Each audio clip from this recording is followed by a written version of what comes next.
So our conversation today is about Boundaries. boundaries. Yes. And I don't want to say it's a ticklish subject, A little bit. but yeah, it is a ticklish subject. So you want to start off? Sure. Um, we were thinking about this before we came here. Uh, Safeguarding relationships and the challenges that we've been seeing so many couples, and just observing social media is the world now, so you can see everything about everybody on social media. And we were just thinking about the things that would be necessary for people to do if they want to safeguard their relationships. And one of the things that we realized is that people need to have boundaries. So we decided to come here and have a conversation. So that means that the topic is actually safeguarding relationships then instead? Yeah. Okay. So we can with that. So the topic is no, safeguarding your relationship. Safeguarding your relationship. But we're talking about boundaries. Yeah. Yeah. So where do we start with this conversation there? Okay, so let me pose a question to you. Okay. So no, this is not only for marriage, this is applicable to engagement, to courtship. Yeah. So it isn't only for marriage. You have to have boundaries in any relationship. It's true.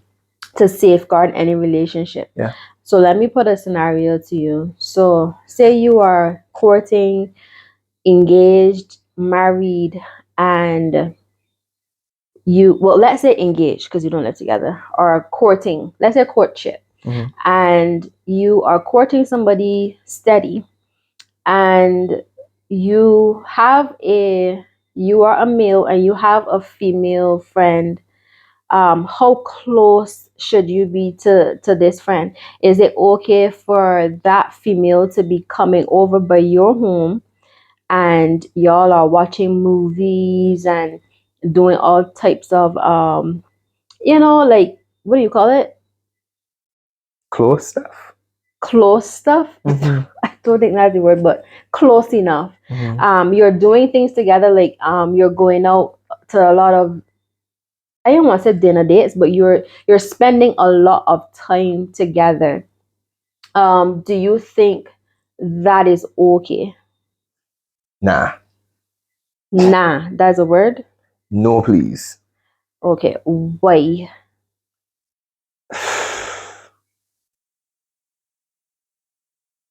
I think that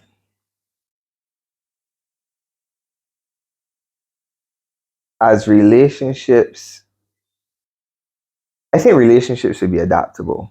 So that, meaning, if I have a really good friend of mine that's a female and we have our friendship, whatever, I think that when I meet somebody that I'm serious about, that I'm courting in a relationship with or whatever, I feel like the relationship now has to adapt to the fact that I have a relationship, that I have a friendship with this person or a courtship or whatever. And that meaning that now, obviously, there's certain things that just cannot be acceptable. And I think that the reason why that should happen is because you have to be respectful of the other person. And you have to be very careful of the impression that could be created if I just continue to do all these things as I used to do them. I mean, in general, I don't even think that any male or female, that opposite sex relationship should be too close. Anyhow, just You were because I talking think about Christians. yeah, it's because I think that it could get a little weird. Because it said that a lot of times with the opposite sex relationships, that usually another person has intentions that they don't speak of. But for me, before I even got married, I would have told you, you got the nerves are shaking. But I would have told you that for me, my decision was to not be close to any males, and I wanted to do that not only for when the person that I would have married came along, but also to safeguard myself, because as we say all the time, that when you spend time with someone, then you can end up liking them. You can end up, feelings are easy to catch. And for me, I didn't want to spend time and be close to a person of the opposite sex, and then eventually start forming feelings for them. So for me, any males that I would have spoken to, it wouldn't have been so close. It's like we are cool, whatever the case may be. When it comes to hanging out by ourselves or anything like that, to me, I would not do that. Or like, or if I'm coming over by your house to watch something or whatever, and we are alone. No, for me as a young single Christian, for me it was safeguarding myself, and I don't think it is the best thing to do, because there are moments when you're going to be sad. There are moments when you're going to be well, not for everybody, but maybe feeling a little depressed, like whatever the case may be. And things can possibly happen. I've heard about it before. So it's like, for me it was safeguarding myself. So then in relationships, that is a definite no. Like, I don't think that I should be, well, let's say marriage, because we are married, and I don't think that I should be spending so much time with a person of the opposite sex. Yeah. Because as I would have said earlier, feelings are so easy to catch. And you have to safeguard your relationship, because there are moments and points in time where everything is not going to be smooth. You're not going to be, happy all of the time, or Yeah. whatever the case may be, in marriage or in any relationship. So when you start to form a connection, that's the word, you're forming a connection. Basically, you're forming a bond with somebody else. And what is the thing that we usually say? What, proximity Yeah, breeds intimacy? right. Say it again. Proximity breeds intimacy. Exactly. As much as people don't want to admit it, Yeah. it does. Is the reason why when you can people talk about having a work spouse. Yeah. So Crazy. talk about that, work spouse. Yeah, work spouse is the weirdest thing I've ever heard. But it's where you Is like Olivia and thing on SV. Oh, Is and that Stabler. Olivia and Yeah, Stabler? kinda. Yeah, Yeah, they yeah. they end up being what do you call it? Work spouses? Work spouses. Yeah. Yeah. Mhm. It's weird. Is this idea that because you work with this person and you want to spend time with them, you get so accustomed to spending time with them, whether it's at lunch or you talk every day or whatever, and the person just becomes like, so you and the person become real close because you're always talking. So if the person works, you all always have lunch together. No, the person doesn't come to work or they're calling sick or something, you did depressed and pining away because you can't have lunch. You miss that time. What you've actually started to do is create an emotional connection to this person, and you miss their presence, and that's a very, very dangerous thing to do if you also still have a relationship as well. It's a dangerous thing. And I think that's why we are having this conversation, because if for nothing else, we want to sound the alarm, or we want you to evaluate the relationships and the friendships that you have, and just be sure that everything is still on the up and up. And the reason, and I'm saying it because of this, boundaries are like I use this statement so often that you can't wait until the flood comes to build the ark. Yeah. You gotta build the ark before the flood. So the boundaries are the art that you're building. And you need to build it in before, because if you wait until the flood comes to build the art, you're gonna drown. And a lot of times that's what we don't realize as we're going through. We haven't put any real boundaries in place. So we haven't tried to safeguard anything. Exactly. And then the flood has come and everything is got mashed up. And then we sit here looking back, trying to figure out, well, how this happened. What happened? How did they get here? How did they get in this bed? How did they get feelings for this person, etc.? It's because you had no boundaries at all. You were spending every day at lunch with the same person, the same place. You actually started to have a little spot where you were having lunch. Like this was the table, or this was the desk, or this was your little lunch hour, or whatever, your favorite place to have lunch. And like you started to develop all these things. You built these things in, and then they damaged you. It's a dangerous, dangerous, dangerous thing.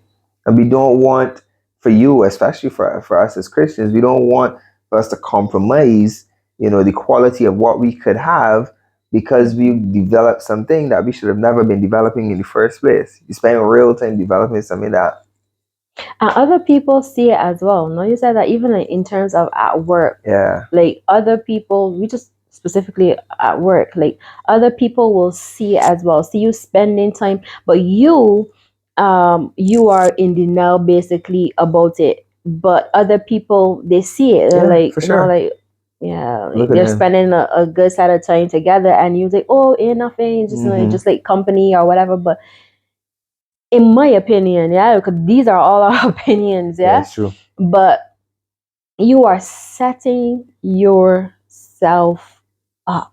100%. You are literally setting yourself up, and it is not the wisest thing to do. And even for like, they say that women can be a bit insecure. You Yeah, want to for say sure. something? Yeah, yeah. Mm-hmm. Mm-hmm. But in my mind, I'm like, you can tell me if I'm wrong, but it's like, excuse me, I usually tell people, um, I usually tell people, even if you think the other person is insecure, if they are uncomfortable and they tell you that they're uncomfortable with you doing something, so say for instance that you are on you are online, because this is a big thing now, like it's crazy, like you see a lot of scandalous photos and videos online, and you see married people are in relationships liking these posts, and these videos are sometimes underneath the comments talking about fire and talking about yes, look so good. And I'm like, what is so good about this? Like, so if for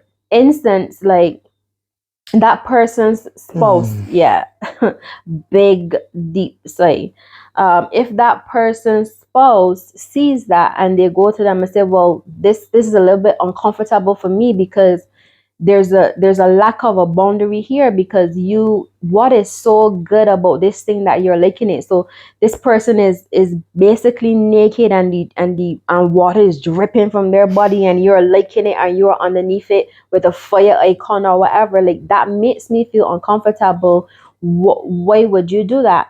It it is, to me, it is wrong for you to then tell the person, oh, were you insecure? Yeah. Like, even Yeah. if you think that that person is insecure, the fact that they're coming to you and saying, listen, this makes me feel uncomfortable, then I think you, as the spouse, and the spouse who cares about the person, then you should say, okay, well, I won't do this anymore. And I think you need to evaluate why you are liking those things in the first place anyway. That's it.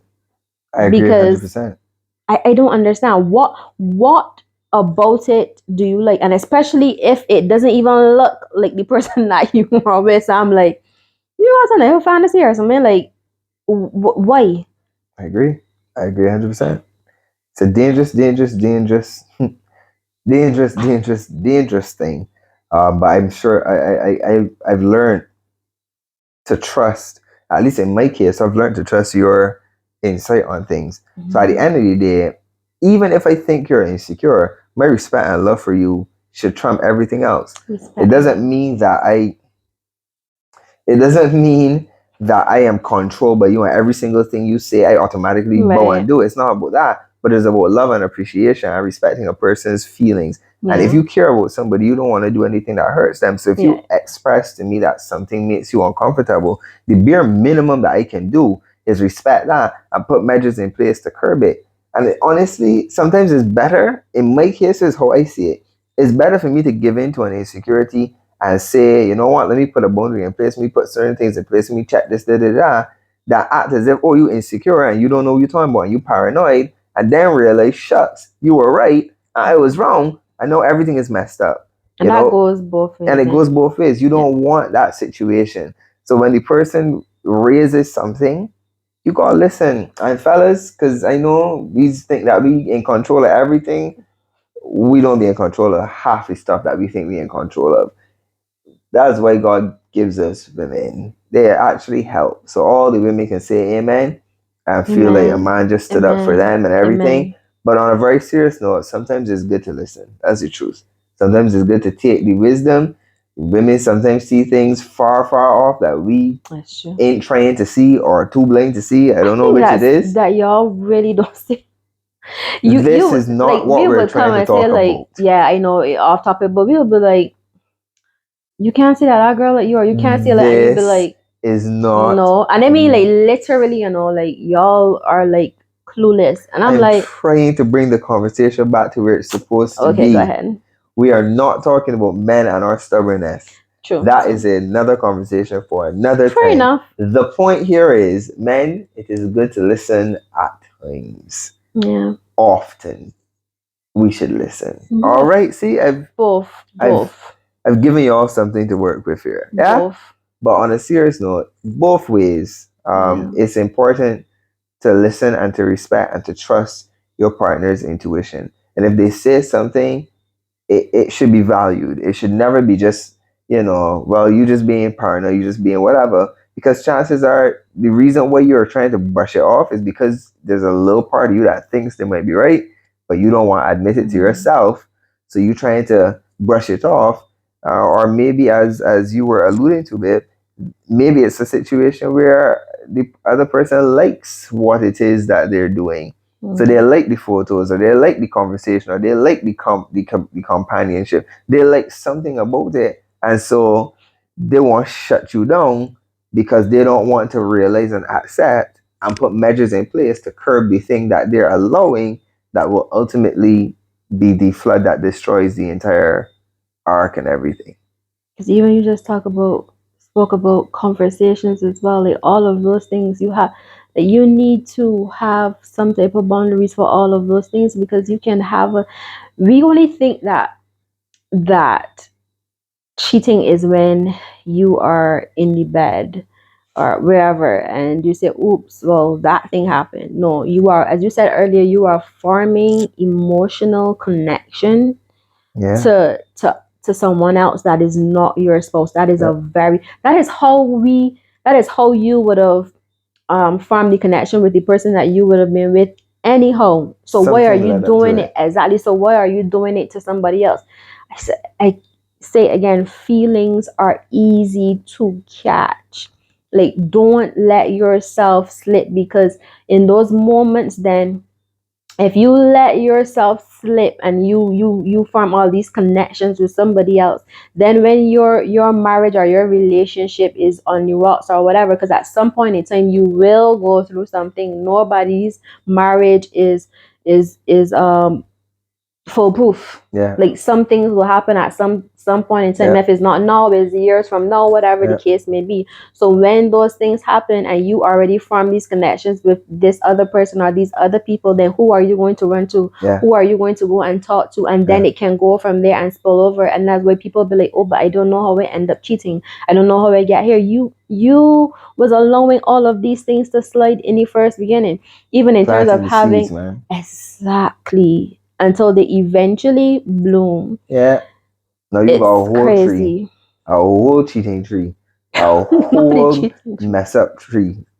You done gone and a whole, like, you just messed right up now. Whole tree farm. Not laughing, but it's serious, you know. You look how you in there, look, the whole tree out there. It's a serious thing. Yeah. And we need to safeguard ourselves, and as you said, don't wait until the flood comes to build the ark. So listen, from the time you get into that relationship, you say, listen, these are the boundaries. That we would have spoken about what we were not doing, etc. I already knew what I came in not doing and wanted to continue even when I was single. I wouldn't talk to males after a certain time. And I think you were like that as well. Excuse me, because even when we were friends, when we were just friends, like, I would not message you after a certain time at that point in time, because you had your rules and I had mine. So when it comes to after night, I'm not messaging anybody, because I find that when it comes to meals, some meals after converse, I don't know what's happened after a certain time in the night, but the conversations could get really funny. So it's like, you don't message me. I mean, you don't message me no funny business in the day either too. But it's like, I don't know, like something switches with them when it comes at night or something. I don't know. But I like I'm not messaging you after nine, I think it was 9 or 9:30. Don't message me after that time as well. Like don't do certain things. So you have to set your boundaries in place before. You know why he's smiling? No. I just smiling because they're thinking, yeah, all these good boundaries in place to protect. I still end up falling. I still end up can catch myself and still end up talking to you. And even though I didn't talk to you too late, I still end up, talking and talking. And now we here. So I suppose the only advantage of the boundaries was that we was able to get here knowing that we got here the right way. We didn't get here by stepping over anything or by doing anything that we shouldn't have done. And that's one of the benefits of boundaries as well, to be quite honest, that even if things progress, you'll be able to look back and be able to say, I can tell you a story, a true story about a journey that we took. And it's possible to do it, and you feel respectful, you feel appreciated. Like, just be happy to know that you could look back and say, well, we did it the right way and everything was good. Because if things go south and you had the boundaries, you're gonna really regret half the stuff that you allowed to happen because you didn't have any boundaries. So it's always better to put the boundaries in place to safeguard the relationship, no matter what that relationship becomes, than to not put the boundaries in place and then wish that you had them. Period.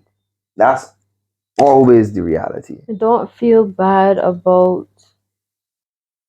stating how you feel as well. Like don't feel bad about saying, well, this is how I want to go forward from here on out. This is what I believe, that how I feel, Yeah. and let's sit down and talk about it and Yeah. see what we come up with in the whatever that needs to be a compromise or Yeah. whatever. But I think some people just want to do what they want to do, to be honest, to be Yeah. fair, because some people just want to do what they want to do. We like what we and like. that is a whole another issue Yeah. by itself. But if it is that you respect your spouse enough, Yeah. you will put the necessary steps Absolutely. in place to safeguard you have to guard your relationship. All the flirting, all of that is not where you are literally playing with fire, and eventually you will get burned. The Bible talks about fleeing the very appearance of evil. And we have a lot of people that are doing things and thinking and say, oh, but I am not doing it fully, so I can just do all of these little things before. But eventually what happens? You closer you get to the fire, what's going to happen? You're going to get burned, probably first degree burns at some point in time. All I'm thinking is that anything that has ever been successful has had standards. And so, I want, this will probably be the last thing I say on this conversation, but I want to leave that with you. Anything that has ever been successful has standards. Sports, business, your relationship with God, your relationship with friends, your relationship with anything, your job, like anything that has ever been successful has standards. Nothing was successful with no kind of standard or anything whatsoever. Standards are necessary. What you call a standard, another person will call a boundary. All it is there's something that says this is what needs to be done to be successful. This is what you can't do if you want to be successful. So a standard, a boundary, you have to put some kind of measures in place in which you say, hey, listen, if our relationship is going to be successful and we want our relationship to be successful, these are the standards. These are the boundaries that we're going to put in place. These are the things we're going to hold ourselves to. Yeah. They're like, these are the boundary. When you hear a boundary, the word boundary literally talks to an enclosure. Something that went past this point, you can't go past this point. So this is the boundary. So we play here. So in cricket, it's only a 4 or a 6 if the ball crosses the boundary. You lost me, but in sports, cricket. I mean, everybody probably knows, but me, right? Just you. Well, in cricket, it's only a 4 or 6 if the ball crosses over the boundary. If the ball stays within the boundary lines, it's not a 4 or a 6. Simple as that. So the same principle must apply to relationships. That if you want something to be successful, then you have to be prepared to live it, to live your entire thing, live whatever that is, your job, your relation, whatever. You've got to live it within the boundaries that you set up. That's And if right. it crosses over the boundary, you're going to have a problem. So you need to keep it within the boundary. Those are the standards that you're setting, because you're not setting them. You're not setting them because you want to do. You're setting it because you have a standard of what you want to accomplish and how you intend to accomplish it. And again, I say, you can't wait till the flood come to build the ark. You have to build the ark before the flood. So if for nothing else, I can say, if for nothing else, we hope that you will evaluate where you are, period, and ask yourself about, Even for single Christians, actually, too. even So as a yeah. single Christian, indeed, ask yourself, as a single Christian, you can evaluate your relationship with God, you can evaluate anything, but ask yourself, are there any boundaries in place right now? Are there areas in my life where I need to place some boundaries? Are there some boundaries that I need to enforce a little stronger? Like, question yourself and be willing to ask yourself these questions, because these are the questions that will ultimately safeguard whatever it is that you did, that you value. Whatever it is that you value, answering these questions will help you safeguard that. That's my final take. Anything from you, love? I don't think so. I Well, think you are the. No, that's not a word. Not the closer. Yeah, that's not a word. So let me just forget it. well, that's it for boundaries or safeguarding your relationship, or building the art before the flood, whatever you decide to call this or take from this.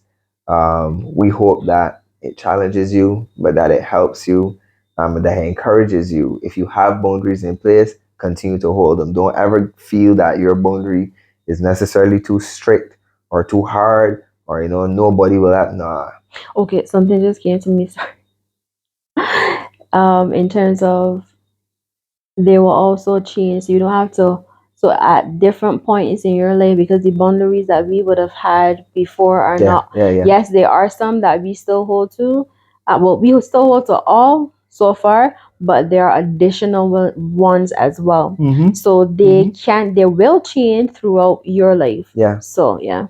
And there's nothing wrong with that either. Not a thing is wrong with that. The point is to have them. That's the Yeah. point. You got something. You don't stand for nothing. You're gonna fall for everything. Yeah. So you gotta have some kind of standard. So But this is yeah, the second closing. this is second closing. It really was the first closing. You interrupted it. True. So this is the second closing with no interruptions. We trust that this encourages you, challenges you, Mm-hmm. in some way, but we just wanted to share that, as it was a conversation we're having, and we thought about maybe others can hear this and it can help them. And so, may God bless you guys, and just keep putting your boundaries in place. And if just don't let the flood come and destroy your house. All right, that's all we're trying to say. Just don't let the flood come and destroy your house. All right, bye bye. Bye.